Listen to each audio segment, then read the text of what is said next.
Ja, grüß euch benannt und einen Sackrischgurden. Jetzt Kasperl. Leid. Es geschehen Zeichen und Wunder. Also ihr habt jetzt die Uploads praktisch nicht in chronologischer Reihenfolge bekommen, weil Part 8 ewig jetzt wieder in der, was heißt ewig, jetzt 2 Tage in der Überprüfung war. Also ist gerade von der Malorene heimgekommen und oh Wunder, oh Wunder, oh Wunder, es ist überprüft worden und war doch ganz in Ordnung. Und dementsprechend, ne, es steht ja im Titel, was Part 8 und was Part 9 ist. Aber genau, es nimmt sich auch nicht viel, weil ich gebe mir Mühe, wirklich an Stellen dann immer die Unterbrechung zu machen, die einen ordentlichen Abschluss bieten für so ein Video. Und das ist, wie man sich eine alte Folge von den Simpsons aus den 90er anschaut, also relativ wurscht, in welcher chronologischen Reihenfolge dass man sich das gibt. Und ja, ich hab die Kommentare von den letzten Videos noch nicht durchgearbeitet. Sagt, der Arbeitspulli sitzt eng zurzeit. Und Wetter ist jetzt auch mal wieder Arsch. Das ist auch nicht so schön. Ich schaue gerade hier aus dem Fenster raus und das ist sehr grau. Die Motivationslage natürlich dementsprechend. Ich hoffe, ihr hattet alle einen wunderschönen Arbeitstag oder wenigstens erträglich. Und wenn nicht, dann wünsche ich euch besonders, also allen anderen auch, aber ganz besonders noch einen entspannten, schönen Feierabend. Macht's, was euch Freude bereitet. Oder ihr schaut das vielleicht oder ihr hört es euch während der Arbeit an und vielleicht hilft es euch, ein bisschen durch den Tag zu kommen. Genau, genug geschleimt. Wo waren wir denn stehen geblieben?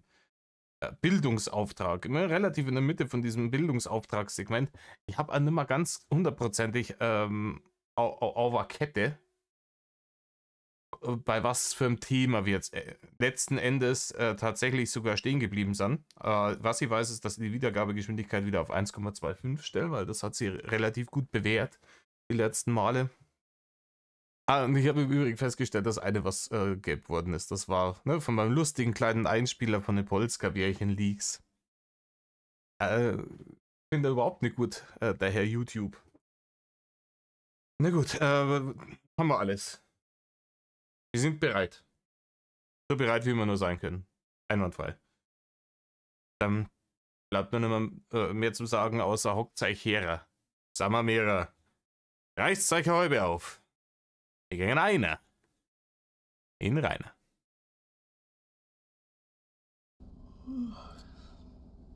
Was soll ich gehen? Weiter. Aufhören. Mach mich hier nicht müde. Unfassbar hier. Naja. Ja, Rainer, ich weiß nicht, die Sachen, die dich müde machen, sind so Sachen wie Atmen oder der Diabetes macht sich ja auch müde. Vor allem, wenn man ihn halt nicht behandelt. Und ich kann mir die Erschöpfung gar nicht vorstellen, wenn es einmal so weit ist, dass er tatsächlich sein Arschgebirge von der wie auch immer gearteten Sitzgelegenheit, auf der das Ding 90% des Tages geparkt ist, wenn er das Arschgebirge mal wieder hochwuchten muss, ne, am besten quer oder irgendwie sich durch diesen schmalen Türrahmen durchzwängt, um dann nach unten in die Gaststube zu wongeln, wenn er wieder irgendwas braucht, vom guten Uwe. Ne, keine Ahnung, vielleicht mal wieder Bock hat, dass der Uwe, ach so, ich habe den Bildschirm schon immer noch an, dass der Uwe immer mal wieder einen irgendwie gearteten Dreckfressi vom nächstbesten Discounter besorgt. Sorry. Ich sag ja, ich Ja, bin ja, ein bisschen als ob. müde. Ein bisschen sehr Ich bin müde. gerade überhaupt nicht müde. Ich habe meinen Schlafrhythmus so gekillt. Wie gesagt, ich werde dann erst ungefähr 1:30 oder so müde. Boah. Ja, Schlafrhythmus, das ist also ein Wort, das in Reiners Wortschatz eher nicht so vorkommt. Ne? Es sei denn in Verbindung mit dem Adjektiv desaströs. Äh, Ich habe früher auch einen schlimmeren Schlafrhythmus gehabt. Ich habe jetzt einen relativ regelmäßigen Schlafrhythmus. Und ich habe schon gespannt, dass das wirklich, dass das einen massiven Unterschied macht. Also äh, nicht mal mehr schlafen als vorher, sondern einfach nur immer zu denselben Zeiten. Das bringt's. Auf jeden Fall. Na klar, ne, am Wochenende vielleicht einmal ein bisschen später ins Bett und ein bisschen länger liegen bleiben dementsprechend. Oder wenn es halt einmal irgendwie, letzte Woche Summer Breeze Festival, kennst du es eigentlich denken, na, da war der Schlafrhythmus ein wenig zerstört. Aber so im generellen Alltag ist so einen normalen, regelmäßigen Schlafrhythmus haben eine nice Sache, hätte ich einmal gesagt gehabt. Rainer kann da natürlich nicht mitreden. Rainer hat, seitdem er keinen Erziehungsberechtigten mehr hat, den dazu zwingen kann, ne, keinen ordentlichen Schlafrhythmus mehr gehabt. Das ist ja mit einer der Gründe, warum er das Arbeiten so scheicht. Ne, das ist, da zwingen ihn dann die Leute dazu, dass er in der Früh um 6 oder 7 aufsteht. Das ist eine Zumutung, ist ja das. Ne? Und dann kann er nicht bis um 4 datteln, weil er um 6 oder 7 wieder aufstehen muss. Hey, dann doch lieber Social Media Gott werden. Mit eigenem Universum und allem drum und dran. Und Fans und Groupies und so hat er sich das gedacht. Boah. Ja, Wir es ist können nicht uns gut, ja- vor allem wenn ich früh raus muss. Musst du denn morgen früh raus? Theoretisch ja. Und Praktisch, naja. Also Das heißt, ich muss 11:10 Uhr in der Uni sein, okay, weil ich die erste Veranstaltung sowieso wegfallen lasse, weil ich da keine Leistung mehr ablegen muss. Ich habe einfach schon alle Noten da rein und dann ist das so ein bisschen so, okay, tschüss. Da kann ich mich noch ein bisschen vorbereiten, weil ich muss dann in der Veranstaltung morgen ein Referat halten darüber, wie man damit umgeht, wenn man jemandem beibringt, wie so Geraden in der Oberstufe, zum Beispiel in der Sekundarstufe 2 für Gymnasiasten so eingeführt werden. Da werden Geraden, also in der Mathematik nochmal eine andere Art und Weise mit Vektoren und so eingeführt. Also, falls es euch interessiert, ja, ich mache Mathe. Haha. Ich weiß nicht, wie es bei euch war. Mathe war jetzt nicht unbedingt mein Lieblingsfach in der Schule. Ich mochte Geschichte sehr gerne. Ja, auf Geschichte habe ich mich immer gefreut. Auch wenn es oft einmal ein bisschen viel zum Schreiben war, je nachdem, welchen Lehrer man gerade hatte, aber das hat mich halt interessiert. Später mochte ich dann auch Englisch relativ gern, am Anfang nicht so. Aber wo ich den Dreh mal raus hatte und dann Bezug zu der Sprache gefunden habe, festgestellt, das ist eine sehr, sehr, sehr schöne Sprache. Mit der kann man viele Dinge ausdrücken, die man jetzt im Deutschen vielleicht ein bisschen komplizierter machen müsste, weil es einfach so wunderbar einfach ist. Eine sehr schöne, einfach, aber trotzdem von der Wortmelodie angenehme Sprache. Ich habe neulich mal darüber nachgedacht und ich glaube, ich habe wirklich wenig Sprachen, die ich wirklich angenehm finde. Ja? Also Englisch gehört auf jeden Fall dazu. Ich glaube, Spanisch, Italienisch, sowas in die Richtung. Finde ich auch noch, hat eine schöne Wortmelodie. Aber, keine Ahnung, bei Französisch bin ich komplett raus. Und, ja, ich weiß nicht, alles was irgendwie so Russland, Osteuropa und dergleichen sowas ist, ich komme mir da immer, das hört sich für mich immer übermäßig aggressiv an. Da fühle ich mich dann unwohl. Ich weiß nicht, ob das irgendjemandem von euch genauso geht, aber oder vielleicht kommt ja jemand aus diesen Ländern, hat das als Muttersprache und sagt, ja, kann man schon nachvollziehen. Sagen ja auch viele andere Länder, sagen das ja auch über Deutsch, dass sie das irgendwie so aggressiv anhört. Und das kann man ja natürlich, wenn man es als Muttersprache hat, eher nicht so krass nachempfinden, aber. Und Französisch, das hört sich immer so an, wie wenn irgendjemand hinter meinem Rücken irgendwas über mich erzählen wird. Das hört sich immer so an wie, ich weiß, was das du nicht weißt, du Depp. Das macht mir auch nicht so glücklich. Ich bin da an dem Punkt, glaube ich, raus, weil ich war in der Sonderschule und ja. Ich habe halt selbst dafür schlechte Noten gehabt, also Ja, du bist Sonderschulversager, Reini. Du hast sogar in der Sonderschule versagt. Das mag auch eine Leistung sein, aber... Ja? Darauf Nein. kommt es ja nicht an, oder? Also, ganz ehrlich, ich habe so viele verschiedene Leute, mit denen ich Umgang habe, die unterschiedlichsten Abschlüsse haben oder eben nicht haben. Also, kommt ja auf den Menschen an. Ja, und da haben wir jetzt beim Rainer schon wieder das zweite Problem. Ja, wir haben das im letzten Video schon besprochen. Er hat ja nichts zu bieten. Weil sie jetzt gerade sagt, ja, es kommt auf den Menschen drauf an. Es kommt ja nicht drauf an, was er für ein Ding. Wenn es ein cooler Mensch ist mit einem angenehmen Charakter und so, dann ist das ja auch, aber ist er ja nicht. Ne? Schwierig. Wenn man halt einfach so gar keine positive Eigenschaft hat, nicht eine, dann ist es schwierig. Grundsätzlich gebe ich dir recht, klar, logisch. Auch für mich ist es halt auch einfach so immer schon gewesen, dass ich halt, Jetzt kommt sicher ADS und Legasthenie vorgeschoben. Kann er gar nichts für. Ne? Er ist ja gar nicht dumm. Er hat ja nur ADS und Legasthenie und deswegen hat er so schlechte Noten gehabt und deswegen hat er versagt auf der Dulli-Schule. Eigentlich ist er ganz schlau. also grundsätzlich hast du vollkommen recht. Außerdem glaube ich nicht, dass ich dumm bin. Ja, das ist das Problem, Rainer. So richtig dumme Menschen glauben nie, dass sie dumme Menschen sind, weil sie zu dumm sind, zu begreifen, wie dumm sie eigentlich sind. Das ist ja gerade das Fatale an dieser Idiotie. Ne?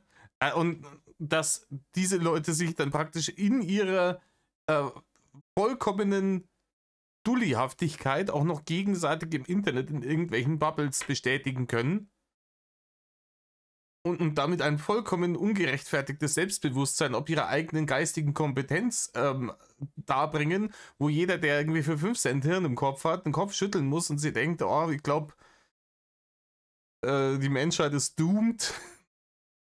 Weiß ich nicht. Das ist halt 2025, Digga. Das ist halt oh Mann. Wie das gerne von Leuten gesagt wird. Das ist halt der Nachteil an dieser ganzen Social Media Nummer. Der Vorteil an der Social Media Nummer ist, jeder hat eine Plattform. Der Nachteil daran ist, jeder hat eine Plattform.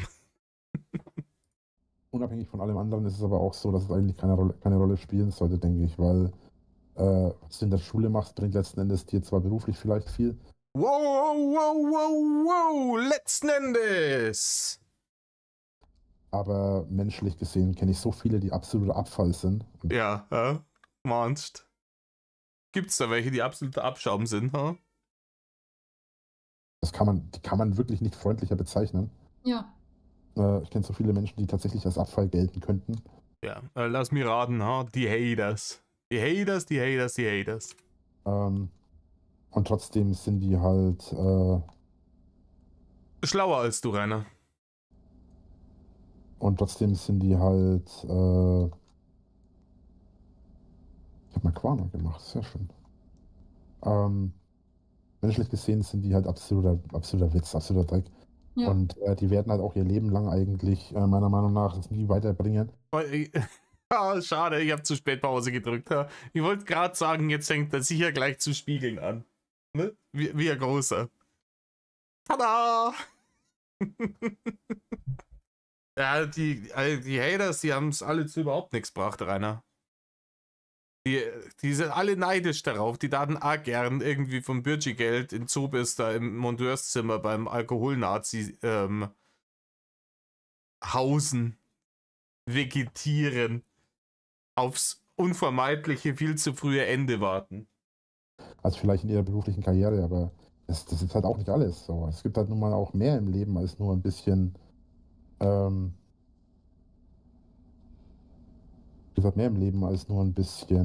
schulische Aktivitäten und so. Was mal letzten Endes so ist, dass du mit schulischen Aktivitäten ja auch irgendwann im nächsten Leben vielleicht nichts mehr anfangen kannst. Weil du auch in einem anderen Universum wieder geboren wirst, in dem dir eigentlich praktisch nichts von dem was bringt, was du hier lernst. Ja, um so einen Krampf, für den Fall, dass ihr es nicht verstanden habt, ne? Die blenden hier gerade ein, dass gerade Atomproblem ist. Aber damit der Krampf irgendwie relevant wird, dann musst du halt erst einmal so kernbehindert sein und wirklich daran glauben, dass du nach deinem irdischen Dasein dein eigenes Universum erschaffen kannst, in dem du dann schalten und walten kannst, wie du willst. Das ist jetzt reines Argumentation. Ist ja scheißegal, dass ich in diesem Leben ein absolut dummer, fetter Vollversager bin, weil im nächsten Leben bin ich dafür Gott. So funktioniert das nicht. Das funktioniert nicht so. Ja, auf jeden Fall. Also ich finde, wenn es einen interessiert, dann kann man das ja machen. So. Also, egal was passiert, ist halt nicht Gott. Wie gesagt, doch wächst halt auch die Seele. Wenn du irgendwas machst, was dich interessiert und was lernst, dann wächst auch daran die Seele. Und das ist ja das, was du letzten Endes mitnehmen kannst. Auf jeden Fall. Und in diesem Sinne ist halt das Schulsystem, wie das so existiert, totaler Bullshit. Also das fördert einen ja nicht in dem, was einen interessiert, sondern... Ich finde, was ich am Schulsystem scheiße finde, ist, du wirst praktisch mit im Gymnasium nicht wirklich auf die Uni vorbereitet. Null. Ich habe mit so vielen Leuten schon unterhalten, mir ist es auch so passiert, ich habe ja mal Studium damals geschmissen, mit so vielen Leuten unterhalten, die gemeint haben, ja, eigentlich war ein guter Schüler, gute Schülerin, irgendwie immer gute Noten gehabt im Abi und alles. Und habe mir gedacht, ich bin relativ safe, kommen an die Uni und es trifft sie, wie wenn sie vor eine Wand laufen würden. Weil es halt einfach so ein krasser Sprung ist, was den Anspruch und die ganze Scheiße angeht. Das ist wild. Ne? Und da bereitet dich meiner Meinung nach auf dem Gymnasium keiner drauf vor. Und ich glaube, viele Leute überwältigt das dann. Naja, es fallen halt Leute durchs Raster, die jetzt nicht so der Norm entsprechen, die man vielleicht dafür braucht, um da gut abzuschneiden oder so. Ja, da haben es die japanischen Schulen richtig gut. Das ist richtig geil, was die da alles anbieten. Das ist ein ganz plumper Versuch, auf dieses Japan-Thema umzulenken. Ich weiß nicht, ich habe gehört, dass dieser enorme Druck dazu führt, dass die ein relativ hohes Burnout, Depressions- und Selbstterminierungsrisiko haben. Also höher wie woanders. Also, aber trust me, Bro. Das habe ich irgendwo mal gehört in irgendeiner Dokumentation oder sowas. Kann ja sein, dass sie kompletten Bullshit redet. Die Möglichkeit besteht immer. Aber, also was ich so gehört habe, sollte gerade das Schulsystem in Japan relativ knüppelhart sein. Ja. Deutschland hätte sowas. Also noch schlimmer als bei uns. Das ist in Japan aber auch so eine Sache, ne? Da hast du mehr Wisst ihr, warum? Leistungsdruck. Wisst ihr, der Leistungsdruck ist das eine, aber wisst ihr, warum es so viele japanische Animes gibt, in denen so viele japanische Animes gibt, in denen es um Schule geht? Weil die ähnlich kranke Obsessionen haben wie du? Nein. Nee. Das habe ich vor kurzem erst gesehen, weil, das ist echt krass, das müsst ihr euch mal vorstellen, weil in Japan der schönste Teil ihres Lebens tatsächlich die Schulzeit ist, weil es der einzige Teil ihres Lebens ist, in denen sie noch irgendwie halbwegs frei sein können, weil... Ja, Rainer, willkommen in der richtigen Welt. Wärst du jemals auf eine normale Schule gegangen und danach ins Arbeitsleben, dann dann wäre dir dieses Gefühl bekannt. Ist es so? Wenn ich mir denke, wo ich mir früher dachte, so ein Schultag, bis um 1, von 8 bis um 1 bin ich da eingesperrt.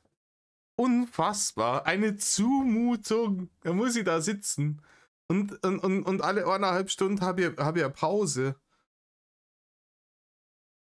Und dann muss ich ein bisschen was schreiben und dann komme ich heim und noch ein bisschen was machen und dann bin ich um 2 Uhr oder sowas fertig. Und kann den restlichen Tag machen, worauf ich lustig bin. Und ja. Natürlich blickt man dann auf die Zeit zurück, ne, wenn man richtig malochen ist und auch andere erwachsene Verantwortlichkeiten noch mit reinspielen. Klar, sehnt man sie dann manchmal nach dieser einfachen, strukturellen Schulzeit. Ja, alle paar Wochen hast wieder für ein paar Wochen frei gehabt. Einwandfrei. Niemand hat sich drum prügeln müssen, wer wann im Sommer Urlaub machen darf. Ja? Es haben wir einfach alle Urlaub. In Japan herrscht eine ganz andere Arbeitsmoral. Ja, oh Mann, das klingt echt traurig, muss ich sagen. Also, Ey, du bist praktisch der Anti-Japaner dann, Rainer. Die Japaner haben eine sehr hohe Arbeitsmoral und du hast somit die niedrigste Arbeitsmoral. Ganz ehrlich, ich glaube, so wenig Bock auf Arbeiten. Ich glaube, kein Mensch auf der Welt kann so viel kiffen. Hm?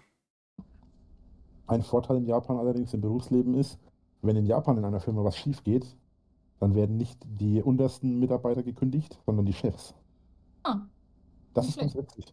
Ja, weil die unteren Arbeiterklassen, die können ja nichts dafür, dass dass es schief geht. Wenn du in deinem Leben lang am Förderband stehst, was kannst du dafür, wenn die Firma drauf geht?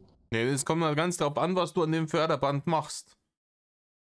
Ja? Wenn du jetzt an dem Förderband bist und du, keine Ahnung, bist in der Rüstungsindustrie und dir sagt jemand, hä? In das Loch gehört die blaue Schraube und ins andere gehört die rote Schraube. Bloß nicht verwechseln, sonst gehen wir alle kaboom. Und du schraubst die rote Schraube in das Loch für die blaue Schraube und andersrum. Und alle gehen kaboom, dann hat der Chef überhaupt nichts falsch gemacht. Dann bist wieder du der Depp, Rainer. Das hätte ihm gefallen damals, glaube ich, oder? Wo sie ihn von der Zeitarbeitsfirma zu einem Betrieb, von einem Betrieb zum nächsten haben schicken müssen. Und jeder hat gesagt, ich kann den nicht brauchen. Ja, der baut bloß Scheiße. Der kostet mir mehr Geld, als das er mir bringt. Nimmt's den, schickt's den irgendwo hin, wo er keinen Schaden anrichten kann. Da hat er sich auch gedacht, ja eigentlich, wenn ihr nichts zustande kriegt, dann ist der Chef ist ja schuld dran. Ja, kannst du nichts dafür. Das sind ja die Leute, die oben arbeiten. Die müssen das besser machen und dann fliegen die nämlich raus. Und deswegen herrscht in Japan aber auch eine etwas andere Arbeitsmoral. Auch wenn deren Arbeitszeiten natürlich krank sind, ne? Die arbeiten irgendwie 90 Stunden die Woche gefühlt. Ja, das ist wirklich krank. Also da hat man ja irgendwie gar nichts anderes. Der Zahlenlord wieder. Arbeiten 90 Stunden die Woche. Das ist mehr vom Leben, oder? Es gibt Menschen, die leben auf der Arbeit. Also die haben zwar eine Wohnung, aber die leben eigentlich nicht in ihrer Wohnung. Die sind halt im Prinzip, die gehen halt montags aus dem Haus und kommen halt vielleicht, wenn sie Glück haben, Freitag zurück. So, die schlafen auf der Arbeit, die essen auf der Arbeit, die leben auf der Arbeit. Ja, das ist halt auch nicht gut, ha? Hätte ich auch keinen Bock drauf. Ich bin schon froh, wenn ich auf die Nacht halt irgendwie bei mir aus der Arbeit wieder raus kann und nach Hause. Ja, Katzen, meine bessere Hälfte, ne, meine Unterhaltungselektronik, ne? Das ist schon schön. Ich hätte da keinen Bock da zu schlafen. Und ich weiß jetzt nicht, warum er das jetzt verzapft. Aber das ist halt, es ist halt so weit von allem, was er verkörpert. Aber halt auch nicht gesund. Work-Life-Balance ist das Zauberwort. Das ist wirklich wichtig. Einige Arbeitgeber haben richtige Schlafräume, aber es gibt halt viele, die halt tatsächlich einen Schlafsack und ähnliches mitnehmen auf Arbeit, weil die halt einfach in ihrem Büro auf dem Boden vor ihrem Schreibtisch schlafen. Das ist ja dann aber auch kein richtiges Leben, oder? Also so würde ich nicht leben wollen. Ja, du hast halt nicht wirklich die Wahl, ne? Ja. Oh so, Mann. Mir reicht's jetzt, ich mache mir jetzt überbackenen Käse. Mit, also Brot mit überbackenen Käse, so. Oh, das klingt gut. Oh, das ist Ende des Monats, oder? Rainer. Es ist Ende des Monats. Und ganz ehrlich, wer jetzt von euch denkt, ich hab doch auch schon mal so ein angeröstetes Brot und so einen guten französischen Käse drüber geschmolzen, vielleicht noch ein paar Röstzwiebeln dazu oder sowas. Salz, Pfefferherz ja gar nicht so scheiße. Oh, Rainer, bei Rainer bedeutet das, der nimmt 2 lapperte Scheiben Ja-Toast, legt den billigsten Scheiblettenkäse drauf und ballert das für 2 Minuten in die scheiß Mikrowelle. Das wird dann auch mit Ketchup gefressen. 12 Jahre Koch gelernt, by the way. Ja, das ist eines meiner Favorite Mahlzeiten. Einfach ein bisschen Schwarzbrot, ein bisschen Käse. Ja. Ab in die Mikrowelle. Sache, die ist in 20 Minuten erledigt. Ich mache die immer im Ofen, weil ich mag es, wenn das Brot dann immer so schön knusprig ist. Das ist richtig. Ja, richtig. So macht man das, wenn man auch nur ein bisschen Wert drauf legt, was man in seinen Körper reintut. Nicht so Rainer. Wie gesagt, das Schwarzbrot kaufe ich mir auch nicht ab. Das verzapft er jetzt. Ja, weil Rainer ist ja der gesundheitsbewusste Lord. Er kann ja auch überhaupt nichts dafür, dass er so fett ist. Er versteht kein Mensch. Ne? grün ist er auch nicht, also an der Photosynthese kann es auch nicht sein. Man weiß es nicht. Und warum er so dick geworden ist. Aber es liegt nicht daran, dass er sich das billigste Toastbrot mit dem billigsten Käseimitat in die Mikrowelle knallt. Wenn der Taler mal wieder, wenn man auf dem schmalen Taler balancieren muss.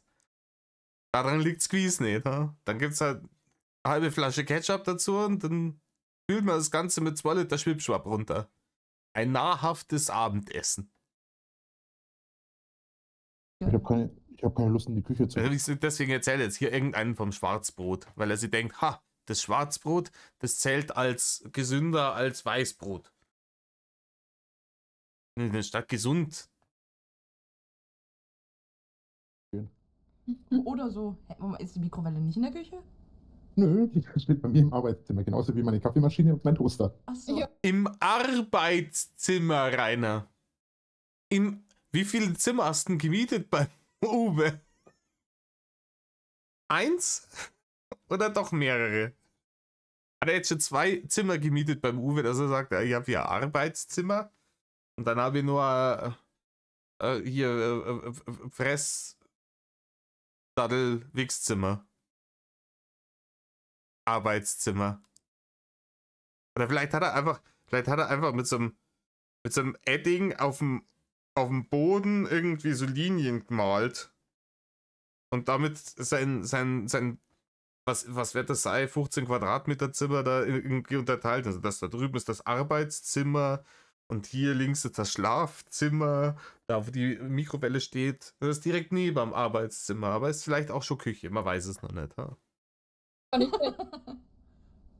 Ja, easy. Easy life, würde ich mal sagen. Ist aber bei mir gerade auch so. Ich meine, wie gesagt, Einzimmerwohnung. Ich brauche nur ein Stück nach hinten laufen, da stehe ich schon vorm Kühlschrank. Also, Ich muss ganze 5 Schritte machen, um in der Küche zu sein. Das ist auch sehr schlimm. ja gut. Vielleicht sollte ich Warum mir auch nicht? meine... Ich habe auch ein paar Jahre in einer Einzimmerwohnung gewohnt, aber ich habe damals auch nicht viel mehr gebraucht für mich. Das war vollkommen in Ordnung für mich alleine. Ja, da wäre mir mehr Platz eher schlimm gewesen, weil hätte er mehr putzen müssen. Aber das war ganz nett. Das war so eine kleine 30 Quadratmeter Wohnung. Ein Ding.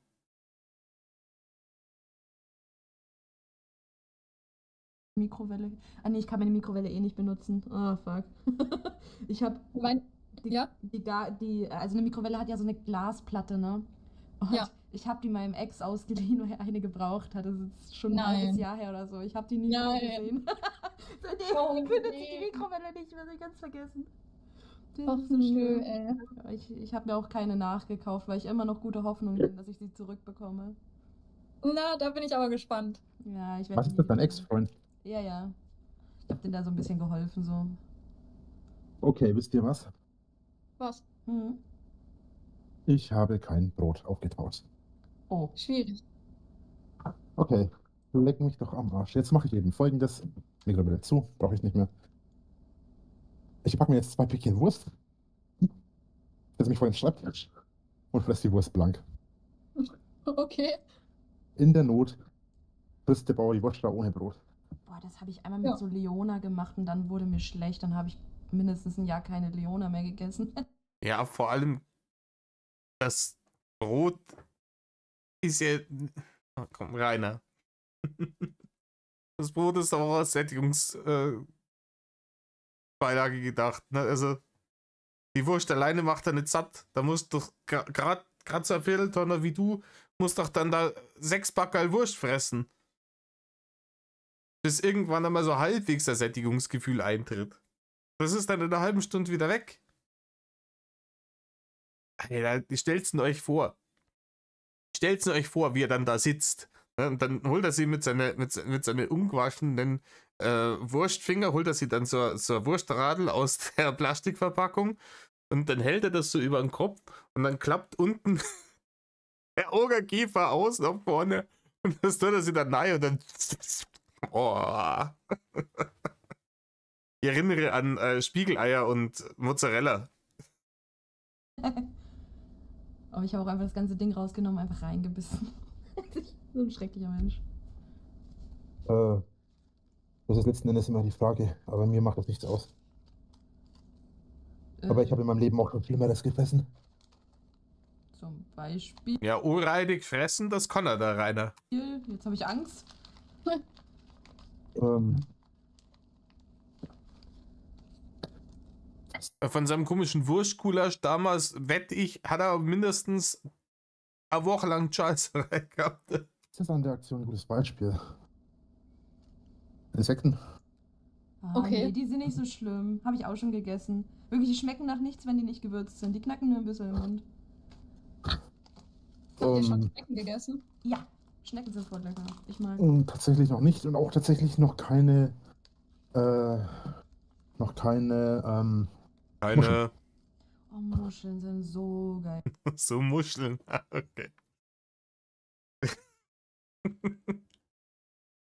Da ist das versaute Wortradar, wenn Rainer spricht, wieder angegangen. Okay, ne. Ich mag Muscheln sehr gerne. Ich habe neulich eine sehr, sehr gute Paella gegessen, da waren auch Muscheln drin und so kleine Tintenfischämchen und so. Garnelen, das war delicious. Ich liebe Das ist gar nicht meins. Oh, Das doch. ist wirklich gar nicht meins, sorry. Doch. Und ich haben eine aphrodisierende Wirkung tatsächlich.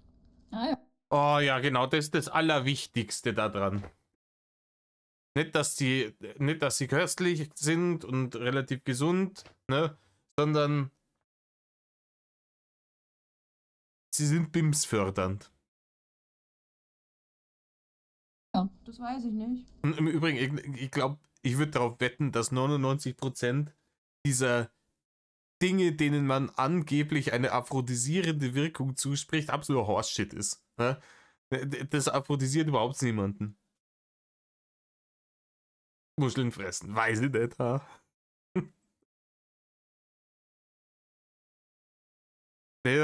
Und, hättest du wieder Bock? Pizza Meeresfrüchte? Nee, ich will nicht so geil werden.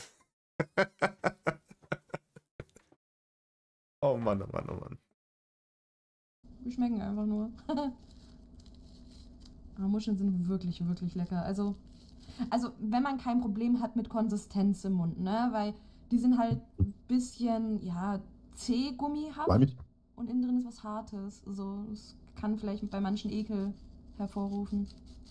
Ja, also ich kenne das auch nur eigentlich aus dem Urlaub, wenn ich zum Beispiel mit meinen Eltern früher in Urlaub geflogen bin und dann gab es da irgendwie so Muscheln beim Buffet oder so. Geil. Wir haben heute übrigens Urlaub gebucht. Für den Herbst. Da freue ich mich schon drauf. Hihi. Cool. Nehmt mich mit. Ich will auch weg. Ich auch. Ja, Rainer. Leider nein, leider gar nicht, Rainer. Der hätte tatsächlich, ne? Wenn er einfach auf diesen scheiß Ranger geschissen hätte, hätte der von der Kohle hätte er ein Jahr lang reisen können. Easy. Ein Jahr lang irgendwie mal andere Länder sehen. Tatsächlich einmal vielleicht nach Barcelona meddeln. Oder sonst irgendwas. Also, was er nicht alles hätte sehen können in dieser Zeit. Ich meine, geendet hätte er am selben Punkt, ne? In Zobis da drunten. Das ist vollkommen klar. Die ganze Nummer, das Geld hätte ihm keinen Tag, wäre ihm keinen Tag später ausgegangen, aber er hat halt wenigstens irgendwann einmal was gesehen, was erlebt. Irgendwo mal den eigenen Horizont ein bisschen erweitern, was anders sehen wie Schauerberg. Nein, nach Rimini ist er gefahren. Einmal. Dann hat er sie eingeschissen, weil er keiner Mittelfränkisch gesprochen hat. Und dann hat er sie wieder geschlichen.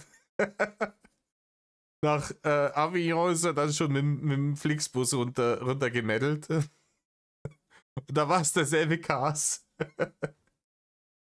Oh. Ja, okay. Ich Dann gehe auch machen in wir. den Kofferraum. Ich mache mich ganz klein. Ja, passt. Reinhard, ich glaube sogar, wir könnten dich sogar wirklich mitnehmen, weil wir fliegen einfach von Berlin, haha. Ja. Aber wenn die Ich eh habe von kein, Berlin losfliegen. ich hab kein Problem damit zu reisen. Noch nie gehabt. Ja, woher sollst du wissen, ob du ein Problem damit hast zu reisen? Du bist ja noch nie irgendwie großartig hingekommen. Wir sind es gerade durchgegangen, deine großen Reisekünste. Überhaupt, hey, der war sein ganzes Leben nur in diesem scheiß Schauerberg und vielleicht hat man mal 1 oder 2 Festivals und dann kommt er da raus und dann, was war der erste Ding? Frankfurt. Nach Frankfurt ist er wieder nach Emskirchen gemeldet. Dann ist er irgendwann an Bodensee runtergemeldet, dann ist er wieder nach Emskirchen gemeldet. Dann ist er nach Rimini gemeldet, dann ist er wieder nach Emskirchen gemeldet. Irgendwann ist er nach Bremen gemeldet, dann ist er wieder nach Emskirchen gemeldet. Dann ist er nach Dortmund gemeldet, dann wieder nach Emskirchen. Es ergibt sich ein Muster. Ne? Er hat nichts gesehen in seinem Scheißleben. Nichts hat er gesehen. Und in Avignon, da hat er mehr wie den Busbahnhof auch nicht gesehen. Aber finanziell ist es halt immer eine Katastrophe. Ja, auf jeden Fall. Das stimmt. Also ich habe ehrlich gesagt, ich komme gut mit... Wie gesagt, 40.000 Euro hat dieser scheiß Ranger gekostet damals. Und wenn man die Geldverschwendung durch eine Grafikkarte, die man nur noch 2 Wochen nutzen kann, und eine VR-Brille, wenn man das noch runterrechnet, dann hätte er 45.000 Euro easy gehabt und hätte sagen können, ja, dann schauen wir mal, wo komme ich denn hin? Setze ich mich in so einen scheiß Flixbus und fahre halt mal nach Barcelona runter. Dann von Barcelona nach Portugal und von Portugal nach Frankreich. Er hätte nicht einmal fliegen müssen. Das wäre wieder teuer geworden, weil er wieder 2 Sitze gebraucht. Aber er hätte so viel machen und sehen können. Na, da rein er auch nicht. Sofort Ranger hat her müssen. Zug weg, weil ich auch mit Bus und so, weil ich mit in meinem Studentenpreis, den ich ja zahle, immer für jedes Semester, halt ein Deutschland-Ticket quasi mit inbegriffen habe. Mhm. Und das lohnt sich schon, das ist schon echt gut. Wie lange studierst du noch? 1 Jahr und dann bin ich fertig. Also insgesamt sind es dann halt 5 gewesen. Bin jetzt mit dem 4. fast durch. Ich schau mal, ob ich bis du da fertig bist mit dem Studium. Ja, wer früher fertig ist, kann länger fertig sein. Ein bisschen Kohle zur Seite krieg. Und dann fliegen wir zu deinem Abschluss nach Malle. Was hältst du davon? Ja, Rainer, genau. Der dicke Fremde aus dem Internet fragt, fliegen wir zusammen nach Malle. Du bezahlst natürlich, weil er hochverschuldet ist, ne? Und keinen Knopf Geld in der Tasche hat. Das klingt gut. Malle ja, das wäre cool. Ist nur einmal im Jahr. Und was in Malle passiert, bleibt in Malle. Oh, okay. Warum habe ich eigentlich immer eine Pause? Das ist keine Ahnung. Dann kommt sie dann an den Flughafen, irgendwie trifft irgendeine Person, die sie bei der Ankunft schon getroffen haben, so, sind sie nicht mit so einem korpulenten Mann gereist? Nee, da müssen sie mich verwechseln. Was auf Malle passiert, bleibt auf Malle. Was seid ihr offen? Kein Wunder, dass die Leute mich Das ist eine erst sehr gute Frage. Ich weiß auch nicht. Ich habe seit einem halben Jahr meine X-Hamster-Seite offen. Okay, wild. Naja. Ja, das geht bei mir gar nicht. Ich muss ja meinen Laptop mit in die Uni nehmen und wenn da irgendjemand draufschaut, was da abgeht, oh Gott, oh Gott. Lieber nicht zeigen. Das erinnert mich an den einen Porno. Da kommen so 2. Oh ja, jetzt geht's los. Erst, ich habe jetzt nimmer gecheckt, wie sie jetzt von Urlaub machen auf X-Hamster gekommen sind, aber das wird schon Sinn machen irgendwie und das erinnert mich an den einen Porno. Das ist halt auch wieder das Zitat. Das Zitat des Tages, Digga. Da geht so einer nackten Frau ins Zimmer, die sich da gerade wäscht, dann kriegen sie alle einen Harten, dann legt die sich hin. Der Zwerge wirklich so Däumlinge, ne? Dann legt die sich natürlich nackig in ihr. Ich weiß nicht, ob Däumling der politisch korrekte Begriff ist. Oh Gott. Rainer steht auf Midget-Porn offensichtlich, ne? Dann kommt der eine so und bläst dem anderen den Schwanz mit der Luftbombe auf. Und dann sagt der eine die ganze Zeit, oh Gott, oh Gott, oh Gott, oh Gott.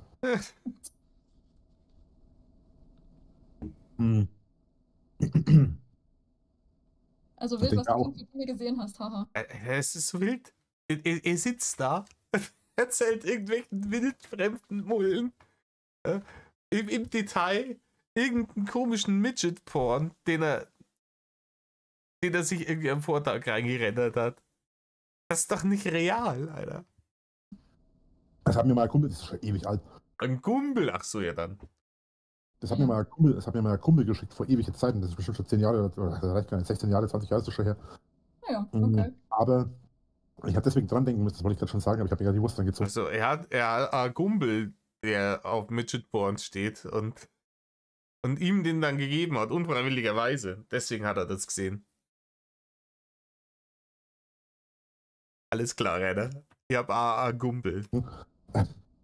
Ich habe deswegen dran gedacht, weil ich vor ein paar Tagen zufällig über genau diesen Porno gestolpert bin. Das ist so ein Zeichentrick-Porno. Okay. Ja, ganz zufällig. Hey, ich weiß nicht, wer von euch regelmäßig mal PH vorbeischaut. Mir ist da noch nie rein zufällig Midget-Porn angezeigt. Ich weiß nicht.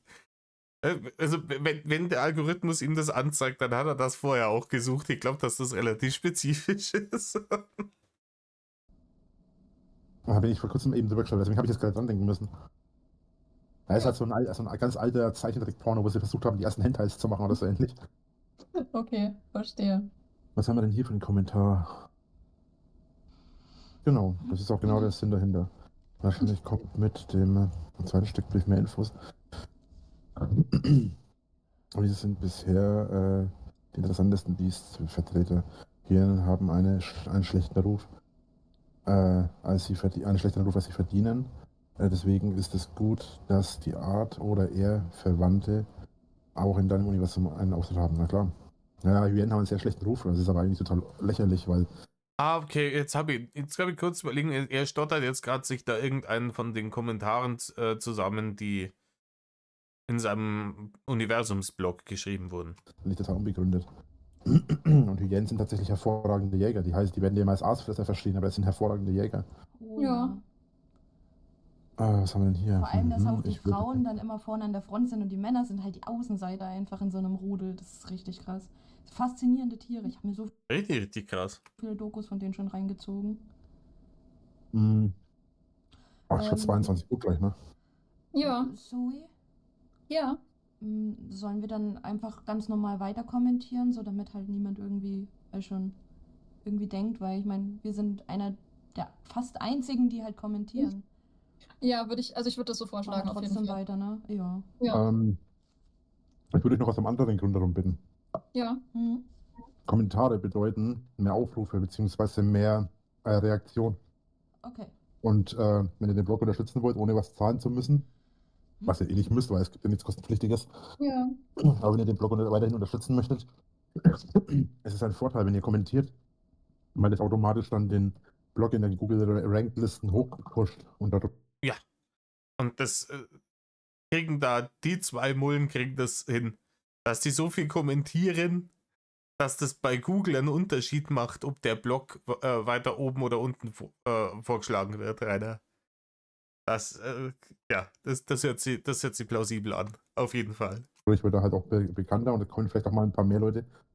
Die nicht so Im Übrigen, so viel dazu, wenn er wieder behaupten würde, er wollte mit diesem Blog nicht berühmt werden, ja, hat er es gerade gesagt. Ne? Er will ja keine Person des öffentlichen Lebens mehr sein. Aber kommentiert mal schön in meinem Blog, damit er in Google weiter nach oben rutscht und bekannter und erfolgreicher wird. Rainer, das beißt sich ja wenig. mit Vergangenheit zu tun haben. Ja, gut zu wissen. Dann machen wir das auf jeden Fall.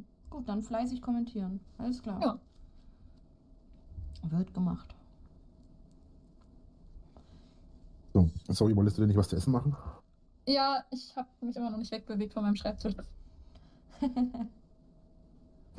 Aber ihr habt auf jeden Fall recht. Ich darf nicht verhungern. Bitte nicht. Ich sehe gerade, da unten ist ein Channel Halle des Friedens. Was ist denn das?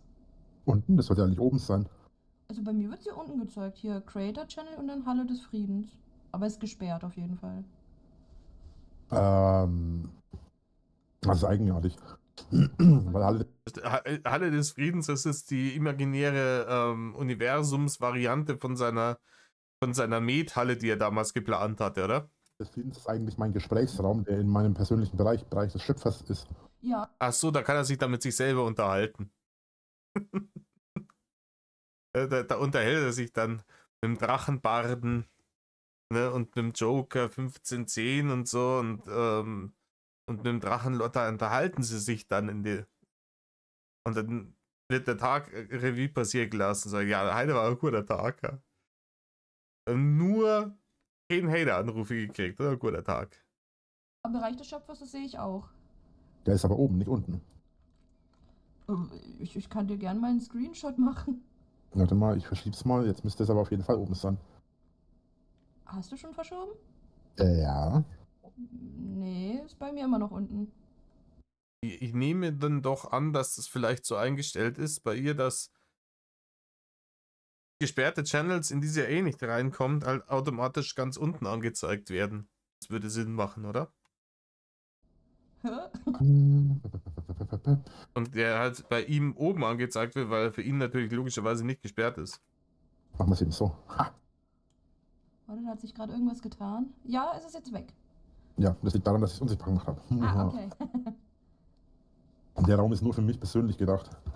Ah. Und eventuelle einzelne Gesprächspartner. Hm. Was im Moment noch uninteressant ist. Ah, sind ja nur zu dritt. Ja. Eventuelle einzelne Gesprächspartner, das bedeutet, ne, das ist ein Belästigungsraum. Irgendwas wie es ist. Das ist aber Tradition bei Rainers ganzen Channels, den muss es geben. Rainer braucht einen Belästigungsraum, das ist ganz, ganz, ganz wichtig. In den schiebt er dann einfach ohne Ankündigung und ohne vorher zu fragen irgendwelche Mullen von dem Server rein, um sie da zu belästigen. Da können wir uns auch zu dritt unterhalten. Ich habe jetzt mal ein bisschen Toast in den Toaster gehauen. Viel Erfolg. Ich habe keine Gummibärchen mehr. Bei Reini zählt es schon als Kochen, Toast in den Toaster schmeißen. Oh nein. Boah, ich bin so am Überlegen gerade, ob ich mir Schokolade hole. Oh Mann. Rainer, nein, du magst doch überhaupt gar keine Schokolade. Du magst sie doch gar nicht, weil die doch so ungesund ist. Mach mich nicht irre. Ja, ich habe die gebraucht. Wer jetzt so sagt, dass er sich einen Burger macht, dann habt's mit da liegen. Der Zeit ziemlich unterzuckert war und ich habe dann so ein Fressflash bekommen auf Zucker. Es war ganz schlimm so. Da wollte ich mir einen Kaffee machen und wollte dann irgendwie den Zucker rausholen und dann sehe ich halt den Zucker und ich krieg Hunger. Einfach nur Hunger, weil ich den scheiß Zucker angeguckt habe. Dann habe ich gemerkt, da stimmt was nicht. Dann habe ich meinen Bruder mal gefragt und er hat gesagt, der hat das auch. Das ist, wenn man einfach zu wenig Zucker zu sich nimmt für eine längere Zeit, dann geht der Körper so auf den, wie heißt das? Notmodus oder so? Ja, der kriegt Heißhunger auf sowas, auf richtig Süßkram. Und wenn es nur Zucker pur ist. Und jetzt hat mir meine Oma dann Gummibärchen gegeben, dass, falls ich wieder so Heißhunger bekomme, ein paar futtern kann. Dann wird mir auch das liegt schlicht daran, dein Körper sowohl Zucker als auch Salz braucht und andere Dinge. Jetzt kommt der Medizinlord wieder um die Ecke. Und wenn dein Körper einen gewissen Mangel an bestimmten Dingen feststellt, dann verlangt er danach. Ja, ich habe mich halt monatelang nur so von Brot, Nudeln oder Reis, ein bisschen Gemüse und so ernährt, aber da war halt kein einziges bisschen irgendwie Süßkram dabei und ich habe nicht erwartet, dass das mich so wegfetzt, ganz ehrlich. Ich weiß nicht, ich esse relativ selten wirklich süße Sachen, aber manchmal habe ich halt schon Bock. Ehrlich. Das kommt vorher. Aber so, ich meine, in Brot oder Toast oder so, das sind ja auch alles eigentlich Kohlenhydrate. Ja, aber das hat nicht gereicht anscheinend. Okay, wild. Ja, haben wir auch gedacht. Ich kenne das nur von einem Kumpel, der hat halt Diabetes und der muss dann manchmal... Oh, die hat auch ein Gumbel. Rainer, die hat auch ein Gumbel und der Gumbel hat auch noch Diabetes, so wie du. Ihr habt so viel gemeinsam. Ne? Gleich heiraten und da könnt ihr den Malle-Urlaub gleich mit den Flitterwochen verbinden. Ist das nicht schön? Wenn er unter Zucker ist, halt was essen, ansonsten schlecht. Ich habe es halt monatelang durchgezogen, so, aber halt nicht mit Absicht so. Ich hatte einfach keinen Bock auf irgendwas Süßes oder sowas. Ja. Ich habe so eine mega süffige Schokolade hier. Ich sag süffig, weil die einfach es ist einfach wie so ein bestimmtes Getränk halt, weißt du, da ballert es dich einfach um. Also flüssige Schokolade oder so Schokodrink? Nee, richtige Schokolade. Warte mal kurz.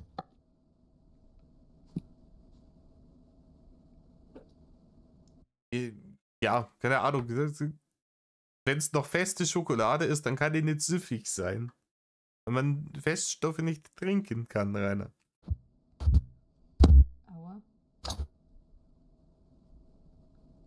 Das Headset gewechselt. Ah, das hat dezent meine Ohren weggefetzt. Oh, ich entschuldige mich. Rainer, hör auf dich zu entschuldigen, wir wissen alle, dass es dir nicht leid tut. Ja, das Headset hier ist ein bisschen lauter tatsächlich. Ja, Das aber ich wollte... aber wie ist es lauter? Ja, mach mal leiser. OBS findet das überhaupt nicht gut. Entschuldigung. Weil ich wollte nämlich jetzt gerade ein Spiel starten. Naja. Und da brauche ich meinen USB-Anschluss für mein Headset. Kann übrigens sein, dass ich zwischendurch jetzt rausfliege kurz, weil manchmal spinnt mein Laptop darum, warum auch immer. Ich möchte ein Spiel spielen. Okay. Alles klar. Wenn ich dann rausfliege, ich komme dann wieder. Soll ich euch übertragen eigentlich, was ich jetzt zocke? Ja klar, gerne. Kannst du gerne machen, wenn du willst. Oder mir ist es egal, ich frage ja. Ich wollte nämlich, ich versuche ja momentan bei Steam meine Errungenschaften zu pushen. Dass ich meine Steam-Errungenschaften auf Maximum kriege. Und jetzt habe ich festgestellt, dass ich aus... Das ist natürlich viel sinnvoller als richtig arbeiten gehen, ne? Also, weil jeder weiß, wenn du richtig hohe Steam-Errungenschaften hast, dann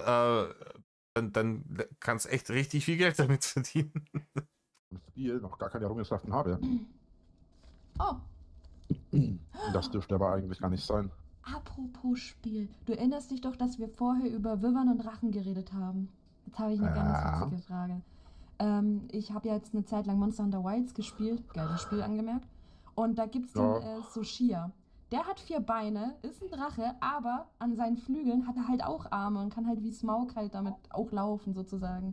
Was ist es denn dann? Ein Drache oder eine Wyver? Weil es hat beides. Vermutlich ein Hybride. Ich weiß nicht. Ja, ich würde von dem Hybriden ausgehen. Aber meinst du richtige Arme zusätzlich zu seinen Flügeln oder meinst du an den Flügeln einfach so Krallen? Weil an den Flügeln haben die meistens Krallen. Ja, so wie Smaug es halt hat, so Krallen, so mit den Flügeln zusammen und damit kann Das er ist aber normal. auch laufen. Ja, okay, laufen damit finde ich irgendwie eigenartig. Warum habe ich jetzt instant 7 Errungenschaften bekommen? Und der hat dann halt sozusagen 6 Beinchen dann, wenn er die Flügel auspackt und damit rumläuft. Ich habe jetzt instant 7 Errungenschaften bekommen, warum auch immer. Voll gut. Vermutlich haben die bei dem Spiel Errungenschaften nachgelegt. Oh, warte mal. Alter, ist das laut. Okay, ich muss neu anfangen, lol. Also jetzt gerade finde ich es anstrengend.